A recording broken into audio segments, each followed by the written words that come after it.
Muling nagulantang ang bansa sa balita ng pagkasawi ng 72 katao matapos masunog ang isang pabrika ng Kentex Manufacturing sa Barangay Ugong, Valenzuela City noong ika-13 ng Mayo.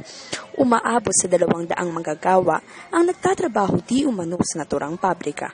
Sa ikalawang palapag, nasawi ang 69 sa 72 at marami sa kanila ay kababaihan. Hindi ito ang unang pagkakataon ng pagkasawi ng malaking bilang ng mga manggagawa sa lugar ng kanilang trabaho. Itinuturo ngayon na may pananagutan ang tila mahinang pagpapatupad ng Administrasyong Aquino ng mga standard sa kaligtasan at kalusugan ng mga manggagawa. Patuloy ring kinakampanya ng progresibong mga grupo ng manggagawa ang pagpapatupad ng isang pambansang minimum wage na makakagapay sa tumataas na mga bilihin at serbisyo.